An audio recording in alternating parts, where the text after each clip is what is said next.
శుభోదయం. Welcome to our morning రాగా. ఇది 30 years ఇండస్ట్రీ, 30 years బిఫోర్ మాట అండి. అది మీతో పంచుకుందామని మేము group of people duplex houses gated community లాగా కన్స్ట్రక్ట్ చేద్దామని చెప్పి ఒక ఐడియా వచ్చి ఒక ఏరియాని లొకేట్ చేసుకున్నాం. ఆ ఏరియా ఎంఆర్ఓ గారు ఉంటారు కదా, అది ఏ ఏరియాలో లొకేట్ అయిందో ఆ ఎంఆర్ఓ గారు ఆయన దగ్గరికి వెళ్ళాం. మాకు ఒక డౌట్ ఉండి, సార్ ఈ ఏరియాలోని ఫ్యూచర్లో కమింగ్ డేస్లో పొల్యూషన్ బాగా డెవలప్ అవుతుంది, ఇండస్ట్రీస్ ఎక్కువ వస్తున్నాయి కదా, మా పొజిషన్ ఏంటి, గ్రౌండ్ వాటర్ పొల్యూట్ అవుతుందా, అండ్ ఏంటి మా పొజిషన్ ఏంటి సార్, మీకు ఒక నాలెడ్జ్ ఉంది కదా, మేము ఇక్కడ సెలెక్ట్ చేసుకోమంటారా వద్దంటారా అని సలహా కోసం వెళ్ళాం. డెఫినెట్గా పొల్యూషన్ ఉంటుందండి, గ్రౌండ్ వాటర్ పొల్యూట్ అవుతుంది, ఎయిర్ కూడా పొల్యూట్ అవుతుంది, చాలా ప్రాబ్లం వస్తుందండి ముందు బెటర్ మీరు షిఫ్ట్ అవ్వడం బెటర్ అని చెప్పారు. మేము ఒకరి మొఖాలు ఒకరు చూసుకున్నాం. అయిన తర్వాత మళ్ళా సార్ అని ఇంకా ఏదో మాట్లాడుతూ ఉంటే, మీరు ఇంకొక చోటకి షిఫ్ట్ అవుతారు కదా, అక్కడ పొల్యూషన్ ఉండదని గ్యారంటీ లేదు కదా, మీరు ఇలాగా ప్రతి దాన్ని చెక్ చేసుకుంటూ వెళ్తే మీరు హిమాలయాస్కి వెళ్ళినా సరే పొల్యూషన్ ఉంటుంది. మీరు బెటర్ ఈ ఎర్త్ను వదిలేసి వేరే ప్లానెట్లోకి వెళ్ళిపోతే చాలా బాగుంటుంది, ఎందుకంటే అక్కడ పొల్యూషన్ ఉండదేమో.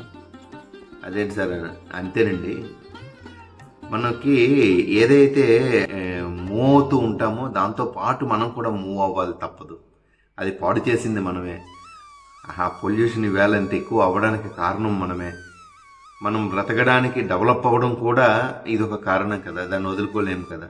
మనం ఒకనాటి రాతి యుగంలో ఉండిపోలేము కదా, ఆనాటి బళ్ళ మీద మనం ప్రయాణం చేయలేం కదా. ఈవేళ సెకండ్లో ఎన్ని కిలోమీటర్లు మనం ట్రావెల్ చేస్తున్నాము, వీలు ఎప్పుడైతే వచ్చిందో మన మొత్తం లైఫ్లన్నీ మారిపోయినాయి కదా. అలాంటప్పుడు మీరు దేన్ని వదిలేసుకుంటారు?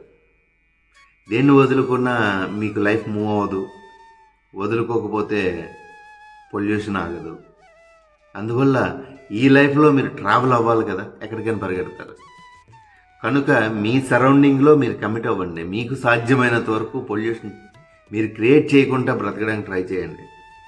ఇక్కడ ఉన్న సమాజంలోనే బ్రతకండి, బ్రతకక తప్పదు. ఎక్కడికి పరిగెడతారు? పరిగెడితే ఈ భూమి వదిలేసి వేరే గోళంలోకి వెళ్ళిపోవాలి కదా. ఆ తర్వాత నాకు అది మైండ్లో ఉండిపోయింది. అబ్జర్వ్ చేస్తే ఇప్పుడున్న సొసైటీలో మనం ఎవరితోటైతే బ్రతుకుతున్నామో, మనం ఎవరితోటైతే ట్రావెల్ చేస్తున్నామో, ఈ మనుషుల తాలూకు మైండ్స్ ఎంత పొల్యూట్ అయిపోయి ఉన్నాయో, ఆ పొల్యూట్ అయిపోయిన ఆ మనుషులతోటి మనం ట్రావెల్ చేయాలి, తప్పదు. వదిలేసి వెళ్ళిపోలేవుగా. ఈ లైఫ్ని వదిలేసి పైకి వెళ్ళిపోవాలనుకుంటే, మనం బ్రతకాలనుకుంటే ఈ మైండ్ కాకుండా ఇంకొక మైండ్ తోటి మనం మింగిలై వెళ్ళాలి అని అంటే ఫస్ట్ నేర్చుకోవాల్సింది, నేను ఎంఆర్ఓ గారి దగ్గర నుంచి నేర్చుకున్నది ఏంటంటే, నువ్వు పొల్యూట్ చేయకు, నీ చేతుల్లో ఉన్నది అది. ఫస్ట్ నువ్వు పొల్యూట్ చేయి. మ్యాక్సిమము మనం వేరే వాళ్ళ విషయాన్ని ఇంకొకరి దగ్గరికి ట్రావెల్ చేయకూడదు. ఆ మనిషి తాలూకు మొహం మీద మనం ఏమైతే అభిప్రాయంతో ఉంటామో అతని ఆప్షన్స్లో కూడా అదే అభిప్రాయంతో ట్రావెల్ అవ్వాలి. అది అలా ఉంటే నీ బ్రెయిన్ పొల్యూట్ అవ్వదు. ఫస్ట్ నువ్వు పొల్యూట్ అవ్వకపోతే ఎదుటివాడు పొల్యూట్ అవ్వకుండా ఉండడు కదా, వాడు పొల్యూషన్లోనే ఉంటాడు. ఆ పొల్యూషన్తో నువ్వు ట్రావెల్ చేయాలి అని అంటే నీకు అవకాశం ఉన్నంత వరకు తీసుకొని ప్రొటెక్ట్ చేసుకొని కామ్గా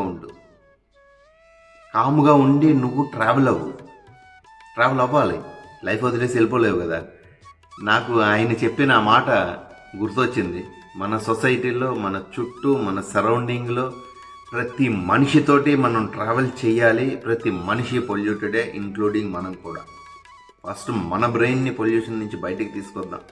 ఎదుటి మనిషి పొల్యూషన్ని మనకి రిసీవ్ చేసుకోవడానికి ఆపి మ్యాక్సిమం స్పీడ్ బ్రేకర్స్ వేసి మన ట్రావెల్ని మనం కంటిన్యూ చేద్దాం. ట్రై చేయడమే. మన లైఫ్ని ట్రావెల్ చేయడానికి ఈ వర్డ్ చాలా చాలా ఉపయోగపడుతుంది అని అనిపించింది. అందుకని మీతో షేర్ చేసుకుంటున్నాను.